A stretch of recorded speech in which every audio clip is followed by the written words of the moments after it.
Live from downtown Detroit, Local 4 News at 6 starts now. The emotions running high in a Michigan courtroom as a judge decides to stop the organ donation process involving a woman on life support. We're glad you're with us for Local 4 News at 6. I'm Devin Skillian. I'm Kimberly Gill. The family of Jasmine Phillips went to court claiming she didn't want to be an organ donor. The case is out of Muskegon, but it's got implications for our entire state because it involves Michigan driver's licenses. Will Jones is live in the newsroom to take us through this case. Will. Devin and Kimberly, this was a very emotional case. Right now, Jasmine Phillips remains on life support. She is listed on the organ donor registry, but her family says she was planning to take her name off the list. The judge sided with her family on this end-of-life decision. I do believe that that is what was going on in the mind of Ms. Phillips at the time that she made her declaration. And therefore, the court is going to grant the petition. The family of Jasmine Phillips celebrating after a Muskegon County judge granted their request to stop Gift of Life Michigan from harvesting her organs. God turned a miracle today.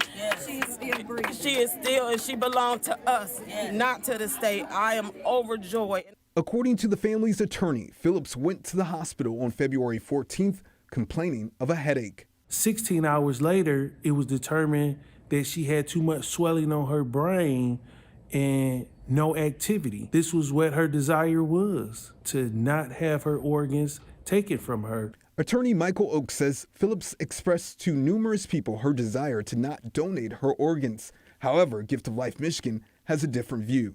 On her driver's license, which was filled out and which was done of her own will and volition, and which was submitted to the Secretary of State. This is not a document that was submitted to Gift of Life. So we've got objective evidence that Ms. Phillips intended to make the gift. Her family says Phillips was planning to change her donor status when her license expired in 2026. Gift of Life Michigan saying they respect the court's decision and, quote, "Our hearts are with Jasmine's family and we express our deepest sympathies for their loss." This is Phillips' family after court. A girlfriend of Phillips' relative played a key factor in the judge's decision. She testified that on the way to the hospital that Phillips said she wanted to keep her organs. The judge cited her legal distance from Phillips, giving her statements more weight.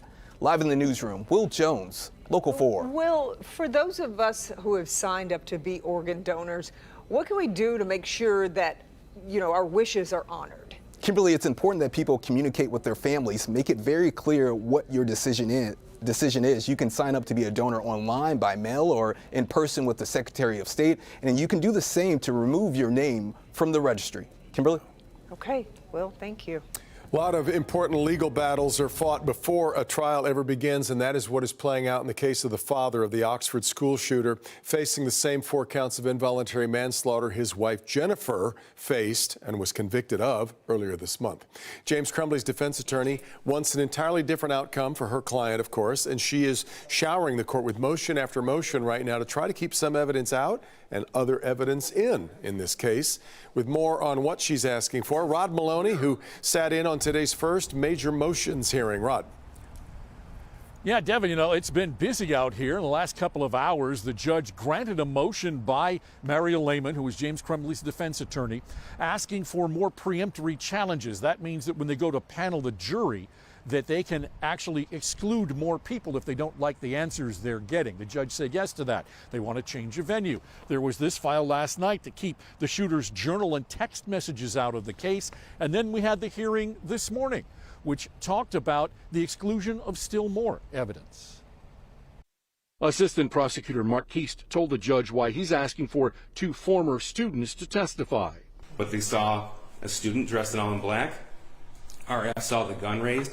She saw what she thought was an orange tip. Turns out it was actually the muzzle flash of the firearm as it was fired at her. At her. Correct.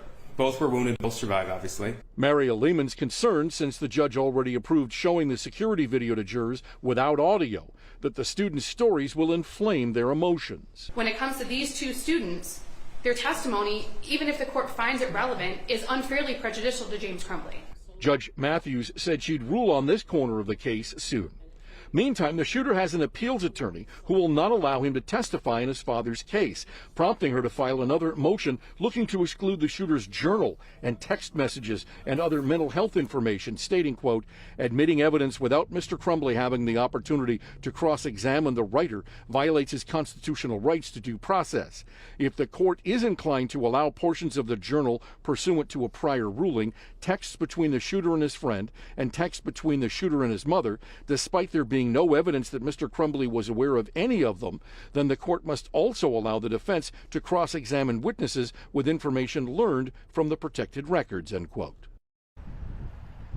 The protected records come from the shooter's appeal. They've essentially closed off that information, and so the defense wants to get at that. In the meantime, there's going to be hearing on that question, the change of venue and other information, or other issues rather, coming up on the 28th of February. Reporting live from Pontiac, Rod Maloney, Local 4. All right, Rod, we will keep following all of this. As this trial carries out, you're going to see every minute of it as we stream the proceedings live on Local 4 Plus. We'll also have exclusive analysis and daily recaps of everything that happens. The trial is set to get underway March 5th. You've probably heard of a new project the city of Detroit is working on. Some are calling it Detroit's own version of the Hollywood sign. Plans are to put the massive sign along I-94 to welcome visitors to the Motor City. And as Pamela Osborne shows us, this project is Detroit through and through. The Fairmont Sign Company is family-owned. They've been anchored right here in the city of Detroit for more than 50 years. Now, when you see the Fox Theater sign, the Madison Marquee, you're looking at their work, and soon you'll see them welcoming people in to the city of Detroit right on I-94. It's new, it's exciting, something for Detroit, make Detroit look good, and to welcome everybody to Detroit. Sean Jones is creating the base piece that will help anchor the new Detroit Gateway sign at its soon-to-be home along I-94 eastbound. We got a sneak peek this afternoon. I'm just cleaning it up.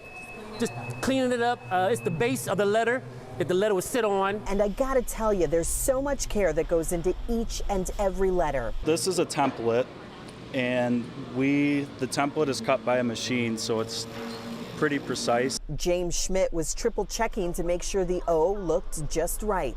It's not every day something that I build is so close. He cannot wait to see the finished product, which for him will be right around the corner from home. It's pretty cool because I live at about Vernier and 94, so I'm going to be pretty close. Jessica Parker says the idea of the sign has been in the works for years, and while it will coincide with the upcoming NFL draft, it's really a reminder to all of us too that the city is really in its comeback era. I want them to erase all of the old images and thoughts about Detroit. This is a new Detroit. And we're not only doing it for them, but most importantly, we're doing it for our residents and our community. The guys making it hope everyone else enjoys the city as much as we do. Welcome to Detroit. We do good work, and enjoy yourself, and be safe. You can expect to see the Gateway sign installed and illuminated by the middle or end of March. Best part is it's not going anywhere at all. It will remain there on I-94 for all of us to enjoy even after the NFL draft. Reporting in Detroit, I'm Pamela Osborne, Local 4. All right, Pam, now to Tracking Decision 2024. Despite a narrow path to the nomination, Republican presidential candidate Nikki Haley is still vowing to stay in the 2024 race against former President Donald Trump. Haley is renewing her pledge to keep fighting as voters in her home state of South Carolina prepares to head to the polls on Saturday. The former South Carolina governor is pushing against calls for her to drop out, vowing to continue beyond her home state's primary on Saturday and through Super Tuesday on March 5th. I'm campaigning every day until the last person votes. Trump has won every primary and caucus so far, making many question the path forward for Haley's campaign. I've never taken the easy route. I've been the underdog in every race I've ever run. Haley made her case for staying in the race at an event on Tuesday, pointing to a number of factors, including her view that some politicians who embrace Trump publicly, privately dread him. They know what a disaster he's been and will continue to be for our party. They're just too afraid to say it out loud. Well, I'm not afraid to say the hard truths out loud. I feel no need to kiss the ring. Recent polling shows Trump with a significant lead in the Palmetto State. 65% of likely voters said they plan to support the former president. Nearly 30% said they plan to support Haley, boosting Trump's already confident campaign ahead of Saturday's voting. She's not working. She's here. She's down by 30, 35 points. And everybody knows her. You're not supposed to lose your home state. We'll see what happens this weekend. Meantime, here in Michigan, early in-person voting continues. The latest update from the Secretary of State's office this afternoon says more than 10,000 people cast ballots at early voting sites yesterday. That is the highest one-day total since the sites opened. That was last Saturday, by the way. Pushes the total to around 28,000, and that's in addition to the nearly 750,000 who've turned in absentee ballots for the primary. Okay, well, beautiful February day if you like the milder weather and certainly the sunshine. It was gorgeous.